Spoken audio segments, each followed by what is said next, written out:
जय हिंद। आज हम पढ़ेंगे बायोलॉजी के बारे में। इसके पहले पिछले वीडियो में हमने पढ़ लिया था केमिस्ट्री और फिजिक्स के बारे में। अगर आपने वीडियो वो नहीं देखा है तो डिस्क्रिप्शन में लिंक होगा, आप वहां से जा कर के देख सकते हैं। तो चलिए बायोलॉजी के बारे में आज पढ़ते हैं एकदम डीपली कि इसकी उत्पत्ति कहाँ से हुई है, इसके जनक कौन है और इसके कितने भाग हैं उसके बारे में हम पढ़ते हैं। ठीक है, तो चलिए पढ़ते हैं। तो देखते हैं कि पहला जो होता है इसका उत्पत्ति देखते हैं कि क्या आखिरकार उत्पत्ति हुई है तो किससे हुई है। हर चीज़ की एक उत्पत्ति होती है, इंसान हो या फिर जानवर हो, पेड़ पौधा हो या फिर ऑलरेडी कुछ भी, जैसे यहाँ तक कि इस पृथ्वी की भी उत्पत्ति हुई है। ठीक है, तो इसी प्रकार बायोलॉजी की भी उत्पत्ति हुई है। तो देखते हैं बायोलॉजी क्या है, आखिरकार क्या है बायोलॉजी। तो देखते हैं इसकी उत्पत्ति क्या है कि इसकी उत्पत्ति जो होती है वो दो भाषाओं से, यानी दो शब्दों से। ठीक है, दो शब्दों से हुई है, दो भाषाओं से नहीं, दो शब्दों से हुई है। पहला क्या है, पहला है बायोस और दूसरा है लोगोस। यानी कि बायोस का मतलब होता है जीवन, जीवन होता है, और लोगोस का मतलब अध्ययन। अब यहीं से बायोलॉजी का परिभाषा निकलता है। ठीक है, यहाँ से हम कह सकते हैं कि जीवन मतलब जीव। ठीक है, तो किसी भी जीव के बारे में अध्ययन करना, यानी कि जीवन के बारे में अध्ययन करना क्या कहलाता है, बायोलॉजी कहलाता है। तो इसके परिभाषा समझ में आया कि जैसे कि हम कह दें कि किसी भी जीव के जीवन के बारे में अध्ययन करना बायोलॉजी कहलाता है या फिर जीव विज्ञान कहलाता है। चलिए आपको समझ में आया कि दो शब्दों से मिलकर बना है बायोस और लोगोस। बायोस का अर्थ है जीवन अर्थात लाइफ, और लोगोस का अर्थ है अध्ययन अर्थात स्टडी। ठीक है, अब देखते हैं बायोलॉजी को कितने भागों में बांटा गया है और इसके जनक कौन है। तो बायोलॉजी के, अगर पूरे बायोलॉजी की बात की जाए, ठीक है, पूरे बायोलॉजी की, थोड़ा इसके दो भाग होते हैं, इसमें भी थोड़ा सा कन्फ्यूजन होगा, लेकिन अगर पूरे बायोलॉजी की बात की जाए, यहाँ से इस पूरे बायोलॉजी की, इसके भाग की नहीं, इस पूरे बायोलॉजी की, तो वो है उसके जनक, पूरे बायोलॉजी के जनक जो हैं वो है अरस्तु। ठीक है, अब इसके तो बायोलॉजी के जनक हो गए अरस्तु, लेकिन यहाँ पे कन्फ्यूजन दो होता है कि दो ठो इसके भाग हैं। कि बायोलॉजी कितने भाग हैं, दो भाग। पहला है जूलॉजी, यहाँ से देखिए कि पहला है जूलॉजी। जूलॉजी का मतलब होता है जीव विज्ञान। ठीक है, जीव विज्ञान या फिर जंतु विज्ञान। ये डॉक्टर सब पढ़ते हैं, डॉक्टर जो बनने जाएगा वो पढ़ेगा। और वनस्पति विज्ञान भी जो होता है, बॉटनी होता है इसका। ठीक है, जूलॉजी का मतलब हो गया जीव विज्ञान, और एक और होता है जिसका नाम होता है बॉटनी। बॉटनी जो होता है उसका मतलब होता है वनस्पति विज्ञान। तो आपको समझ में आया कि बायोलॉजी कितने प्रकार के होते हैं। बायोलॉजी दो प्रकार के होते हैं, जूलॉजी और बॉटनी। ठीक है, देखते हैं अब इसके आगे। जूलॉजी का अर्थ होता है जीव विज्ञान और बॉटनी का अर्थ होता है वनस्पति विज्ञान। अब देखते हैं जूलॉजी के बारे में। तो जूलॉजी जो होता है, इसके फादर हैं अरस्तु। यहाँ पे देखिएगा, बायोलॉजी के भी फादर अरस्तु और जूलॉजी के भी फादर अरस्तु। अब देखते हैं यहाँ पे बॉटनी में जो होता है, इसके फादर है थियोफ्रेस्टिस। कौन, थियोफ्रेस्टिस। नाम थोड़ा टेढ़ा है, अकलोल बकलोल नाम है।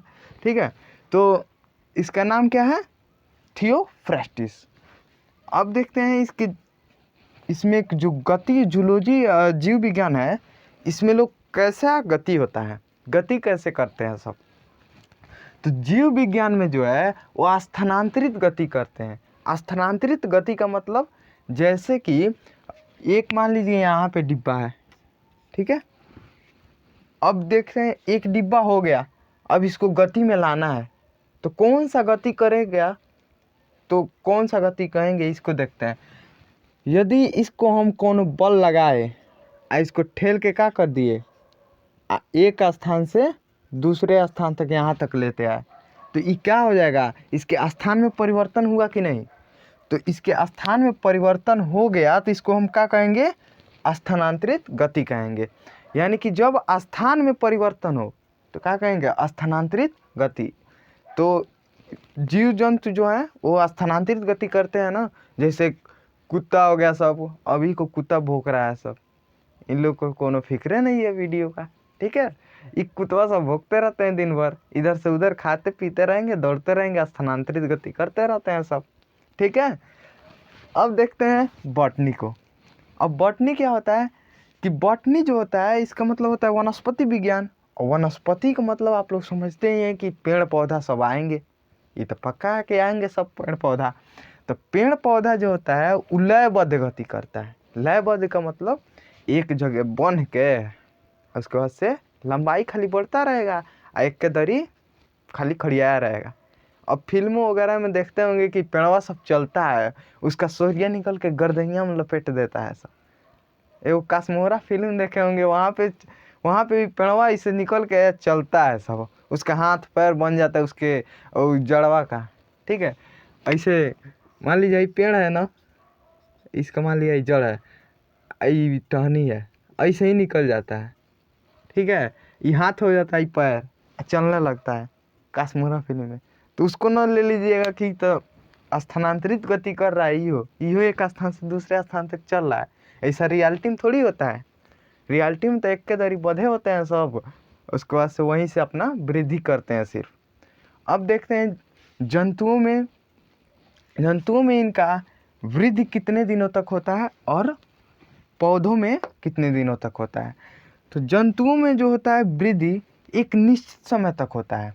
यानी कि जीवों में जो वृद्धि होगा, जैसे बढ़ाव, आदमी कितना वर्ष तक बढ़ता है, लगभग 18 वर्ष के बाद उम्र कर रहे हैं, वो हाइट कम होने लगता है, कम नहीं होगा मतलब बढ़ता ही नहीं है, ठीक है। लगभग 18 वर्ष 25 वर्ष तक लोग बढ़ते हैं, लेकिन लगभग में 18 वर्ष औसतन माना गया, 18 वर्ष, ठीक है। तो ये एक निश्चित है कि नहीं, निश्चित है कि 18 से 25 के बीच तक आदमी वहाँ तक ले बढ़ता है। लेकिन यहाँ पे जो बॉटनी में जो पेड़ पौधे होते हैं, पेड़, ये कितने वर्ष तक बढ़ते हैं, कोई बता सकता है? चलिए बता रहे हैं। पेड़ पौधे जो होते हैं वो जीवन भर वृद्धि करते रहेंगे, यानी कि बचपन से लेकर बुढ़ौती तक ले बढ़ते रहेंगे सब, ठीक है। तो क्या होता है कि पौधों में जीवन भर वृद्धि होता रहता है। यहाँ तक समझ में आ गया सबको? चलिए इसको फिर से दोहराते हैं, बायोलॉजी को देखते हैं फिर से एक बार। बायोलॉजी का मतलब जीव विज्ञान, ये दो भागों से उत्पत्ति हुआ है, इसका दो भाग में बट के उत्पत्ति हुआ है, दो शब्दों से। पहला बायोस, जिसका मतलब है जीवन या लाइफ। इसके बाद से लोगोस का मतलब होता है अध्ययन, इसका मतलब इंग्लिश में स्टडी। इसका परिभाषा निकालें तो जीवन के बारे में अध्ययन करना, यानी कि इस जीवन के बारे में हम अध्ययन कर रहे हैं तो क्या कहलाएगा, हमारा बायोलॉजी कहलाएगा, ठीक है। उसके बाद से बायोलॉजी का अगर जनक पूछे कोई, सिर्फ कह रहा है कि बायोलॉजी का जनक कौन है, तब आप कहेंगे अरस्तु हैं।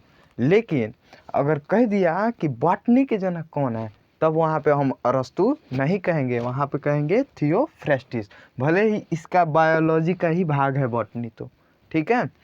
और यहाँ पे देखिए जूलॉजी के जनक कौन है, अरस्तु हैं। अब जूलॉजी में आते हैं जीव जंतु, ठीक है। तो जीव जंतु कैसा गति करते हैं, स्थानांतरित गति करते हैं। और पेड़ पौधे कैसा गति करते हैं, तो लयबद्ध गति करते हैं। लयबद्ध का गति का मतलब कि दरिये पर रह के बढ़ते हैं सब, ठीक है। उसके बाद से इनमें वृद्धि जो होता है लाइफ टाइम तक होता है, यानी कि जीवन भर होता रहता है। और इनमें जो वृद्धि होता है, अर्थात जीवों में जो वृद्धि होता है, एक निश्चित समय तक होता है। चलिए इतना आपको समझ में आ गया होगा, तब तक के लिए गुड बाय।